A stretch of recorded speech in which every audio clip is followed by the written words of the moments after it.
ये वो लोग हैं जिन्होंने 5 साल आपको याद नहीं किया, अब अचानक उनको याद आया है।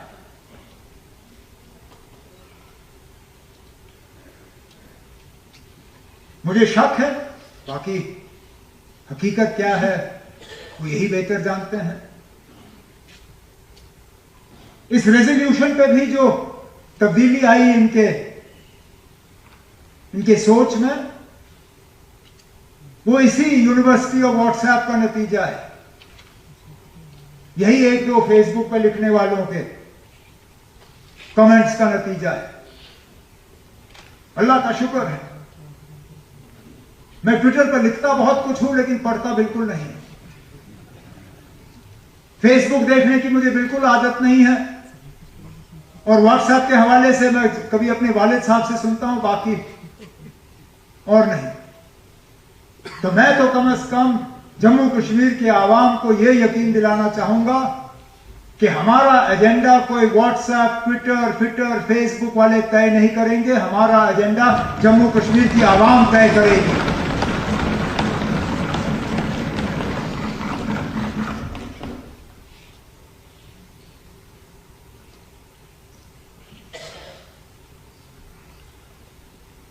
लेकिन सिर्फ ये रेजोल्यूशन नहीं है जो हमने किया।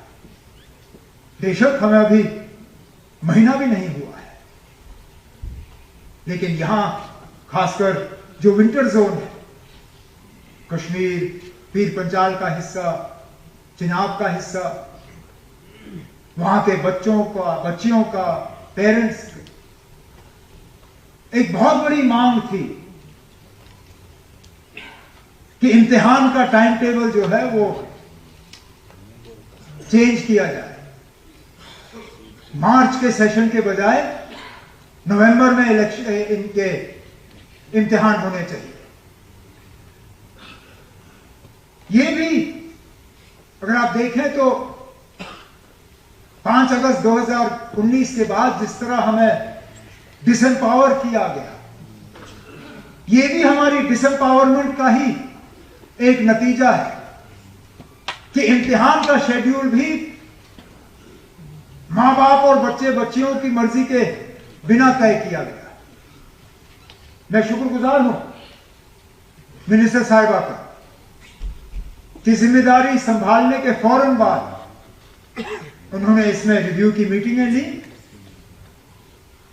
काबीना के सामने प्रपोजल लाया, और हमने दोबारा इन इलाकों में नवंबर का सेशन जो है उसके लिए ऑर्डर जारी किए।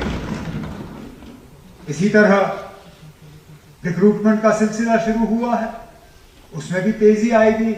यहां कुछ ऑनरेबल मेंबरों की तरफ से कुछ मशवरे दिए गए जिनको आगे जाके हम देख लेंगे। लेफ्टिनेंट गवर्नर साहब के खुतबे में जो बिजली को लेके हमारे वादे हैं लोगों के साथ, उसका जिक्र हुआ है। उसको भी जल्दी अमली जामा पहना के लोगों के सामने जो है एक ऐलान के तौर पे हम रखेंगे। मेरे नौजवान मिनिस्टर ने अभी हाउस को अश्योर किया है आपके जरिए कि जो गैस सिलेंडर देने का और राशन स्केल को बढ़ाने का जो वादा है लोगों के साथ, उसको भी बहुत जल्दी एक ऐलान के तौर पे लोगों के सामने रखा जाएगा।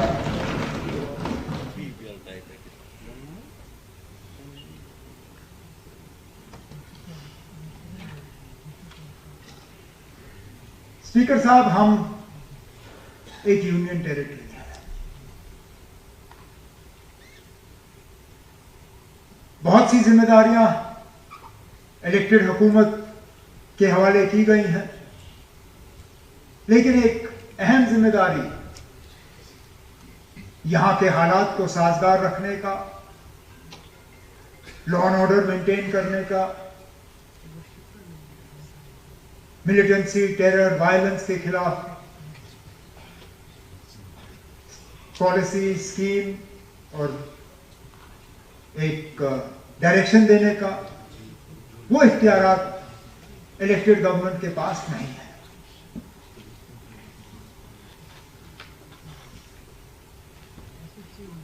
लेकिन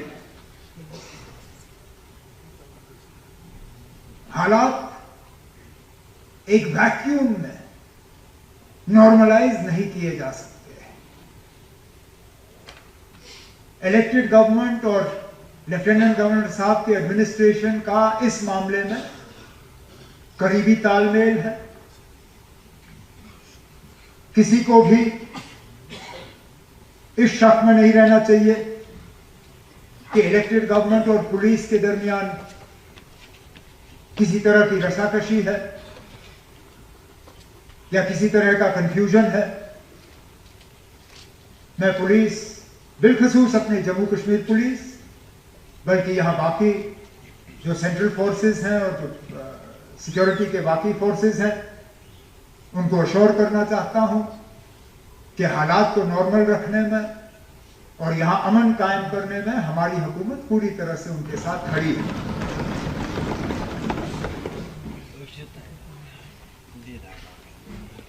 अमन ना हो तो बाकी काम भी रुक जाते हैं। मुझसे बेहतर तो आप ये जानते हैं, मुश्किल दौर में आप 96 के बाद यहां मिनिस्टर रहे। आप जानते हो कि जब हालात खराब हो जाते हैं बाकी काम करना लगभग नामुमकिन हो जाता है। तो हमारी भी एक जिम्मेदारी बनती है कि हम जम्मू कश्मीर में हालात ठीक रखें, ताकि जो हमने डेवलपमेंट को लेके, रिप्रेजेंटेटिव गवर्नमेंट को लेके यहां एक तरक्की का नया दौर शुरू करने का जो हमने लोगों के साथ वादा किया है, उसको हम पूरा कर सके। लेकिन और ये मेरे एक साथी ने, आज मैं सुबह उनकी जब तकरीर सुन रहा था तो ये बात उन्होंने भी किया एक अलग अंदाज में। हालात साजगार रखने के दो तरीके हैं। या तो आप लोगों को डरा धमका के, पकड़ धकड़, गिरफ्तारियां, तंग करके, सता के कुछ हद तक आप हालात थोड़े ठीक रख सकते हो, लेकिन वो सिर्फ एक अनसेटल्ड काम, एक अननेचुरल काम जो आज है शायद कल ना हो। दूसरी तरफ से आप हालात ठीक रख सकते हो लोगों के ताउन के साथ, लोगों की कोऑपरेशन के साथ। इसमें लोग जो है वो जैसे अंग्रेजी में कहते हैं पार्टनर्स इन पीस, अमन को कायम रखने में हमारे साथी बन जाते हैं। मैं जम्मू कश्मीर में वो दौर देखना चाहता हूं और इस हवाले से कई सारे यहां ऑनरेबल मेंबरों ने अपनी तकरीरों में जिक्र किया। बदकिस्मती से आज वो इख्तियारात हमारे पास है नहीं, लेकिन मैंने तब भी जम्मू कश्मीर पुलिस के अफसरों के साथ इन मामलों पर बात की है। जिस तरह हाईवे के हवाले से आप लोगों ने बात की, आम लोगों को हाईवे पे चलना कितना मुश्किल लगता है जब फौज की गाड़ियां या सिक्योरिटी फोर्सेस की गाड़ियां चलती हैं। मैंने उनसे कहा है कि कोई हमें ऐसा तौर तरीका देखना होगा जिससे कि उनकी भी हिफाजत बनी रहे, हमारे सिक्योरिटी फोर्सेस की, लेकिन लोगों की भी परेशानी कम। सीआईडी वेरिफिकेशन के हवाले से बदकिस्मती से इस सीआईडी वेरिफिकेशन को कुछ वक्त के लिए, मैं अंग्रेजी लफ्ज इस्तेमाल करूंगा, इट वाज वेपनाइज्ड, उसको एक हथियार के तौर पे इस्तेमाल किया। Passport verification, government job verification, ये बाकी चीजें जानबूझ के उसको इस्तेमाल किया गया लोगों को तंग करने के लिए, बजाय के लोगों के दिल जीतने के लिए। इसमें भी कोशिश की जा रही है कि कुछ हद तक एक नरम रवैया जो है वो अपनाया जाए, ताकि लोगों को इसमें भी थोड़ी सी राहत महसूस हो।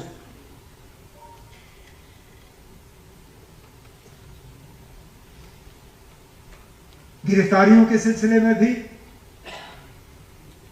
मैंने तो बार बार कहा है, और मैं मान के चलता हूं कि जिन लोगों के खिलाफ सीरियस केसेस दर्ज नहीं किए गए हैं या जिनके खिलाफ चार्जेस फ्रेम नहीं हुए, उनके बारे में हुकूमत को सोचना चाहिए, लेकिन वो हमारे दायरे इख्तियार में है नहीं। इंशाल्लाह होगा, और जब होगा तो जरूर इस पे और तेजी से हम अमल करेंगे। स्पीकर साहब, ये वो असेंबली नहीं है जो असेंबली हम चाहते हैं। मैं पावर्स के हवाले से बात कर रहा हूं। ये वो असेंबली नहीं है जो हम चाहते हैं, ये वो असेंबली नहीं है जिस असेंबली का हम हक रखते हैं, लेकिन ये असेंबली वो जरिया है वहां तक पहुंचने का। जम्मू कश्मीर दोबारा रियासत बने और एक फुल फ्लेज रियासत बने, कोई मतलब ये क्या कहते हैं वो हाइब्रिड मॉडल, वो नहीं। उसका तो वादा जम्मू कश्मीर के लोगों के साथ मुल्क के वजीर आजम साहब ने किया है, बार बार कहा है कि जम्मू कश्मीर को रियासत का दर्जा जो है वो वापस मिलेगा। मैं एलजी लेफ्टिनेंट गवर्नर साहब का शुक्रगुजार हूं। कैबिनेट ने जो रेजोल्यूशन पास किया, जो एलजी साहब ने फिर हमें वापस किया, उसको मैं दिल्ली ले गया। मैंने उसकी कॉपी वजीर आजम साहब को सौंपी, उसके साथ अपना डीओ लेटर जोड़ा। जनाब, जो जम्मू कश्मीर के लोगों के साथ जो वादा किया गया है फुल स्टेटहुड का, उसको फौरी तौर पर पूरा किया जाना चाहिए। और मेरी मीटिंगें जो है बड़ी कामयाब रही, चाहे वो होम मिनिस्टर साहब के साथ हो या प्राइम मिनिस्टर साहब के साथ। मैं उम्मीद करता हूं कि बहुत जल्द जम्मू कश्मीर को दोबारा रियासत बनाने का जो प्रोसेस शुरू होना है वो हो जाएगा।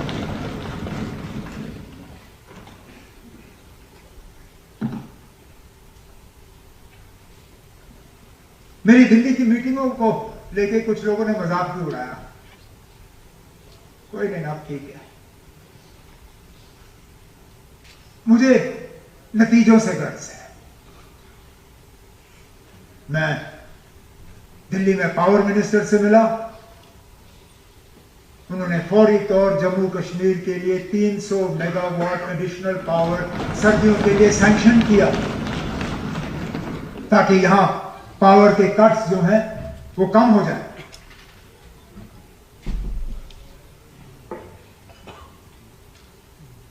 मैं ऑनरेबल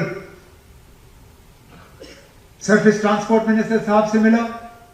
बाकी हाईवेज के हवाले से जब वो आएंगे वो खुद ऐलान करेंगे, लेकिन उन्होंने एक खसूसी फाइनेंशियल पैकेज बजट से हटकर हमें स्टेट सेक्टर में ब्रिजेस को कंप्लीट करने के लिए दिया है, जिसका हम इस्तेमाल करेंगे।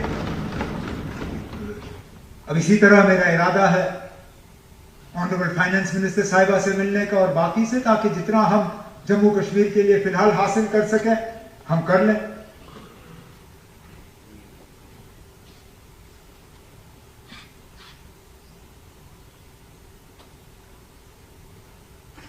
हमें इज्जत से रहने का हक है स्पीकर साहब। ये रियासत की मांग हम क्यों कर रहे हैं? क्योंकि आखिरकार हमारी शनाख्त, पहचान, हमारा वजूद, हमारा विकार, कहीं ना कहीं हमें लगा कि इन चीजों को जख्म पहुंचा, और इन पे मरहम लगाने के लिए रियासत का दर्जा हासिल करना एक शुरुआत है। लेकिन इसके साथ साथ बाकी रियासतों की तरह हमारी जमीन पे हमारा अपना हक होना चाहिए, हमारे रोजगार पे हमारा अपना हक होना चाहिए, हमारी रिसोर्सेज पे हमारा अपना हक होना चाहिए। हमें बाहर के इन्वेस्टर्स से कोई गिला नहीं है, शौक से आइए, करिए इन्वेस्ट, लेकिन जो चीजें यहां के लोगों की मेहनत के नतीजा है, उनकी टैक्स का नतीजा है, जो हमने एसेट्स बनाए हैं, उनको हम बेचने के लिए तैयार नहीं है स्पीकर साहब, वो हम दूसरों के हवाले नहीं करेंगे। यहां कुछ लोगों को गलतफहमी है कि हम गुलमर्ग या पहलगाम बेचने वाले हैं, वो इस गलतफहमी से बाहर आए।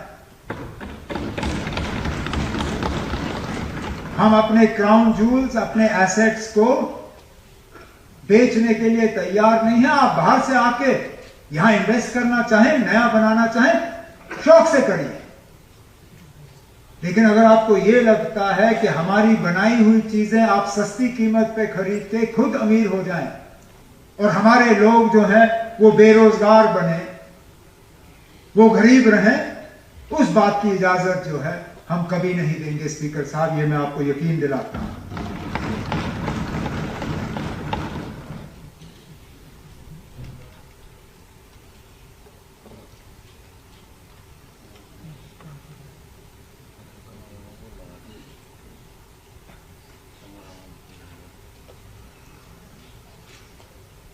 हमारे इरादे सही हैं,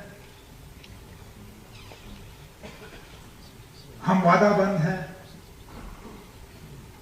कि जो हमने इलेक्शन के दौरान अपने आवाम से, जम्मू कश्मीर के लोगों से, अपने वोटरों से वादे किए, हम उन वादों पे कायम रहेंगे और इंशाअल्लाह उनको पूरा करेंगे। लेफ्टिनेंट गवर्नर साहब का खुतबा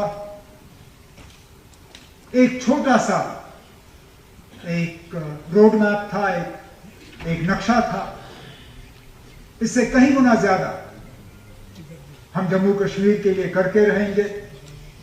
हमें लोगों का एतमाद हासिल हुआ है, इस एतमाद को स्पीकर साहब हम कभी भी जाया होने नहीं देंगे। आखिर में इस शेर के साथ मैं आपसे इजाजत लूंगा। जिसको तूफान से उलझने की हो आदत मोहसिन, जिसको तूफान से उलझने की आदत हो मोहसिन, ऐसी कश्ती को समुंदर भी दुआ देता है। इन अल्फाजों के साथ जनाब स्पीकर साहब, मैं ऑनरेबल लेफ्टिनेंट गवर्नर साहब का उनके खुतबे के लिए शुक्रिया करता हूं और आपसे गुजारिश करता हूं कि आप हाउस से उसको जो है पास करने की जो है वोट मांगे। शुक्रिया।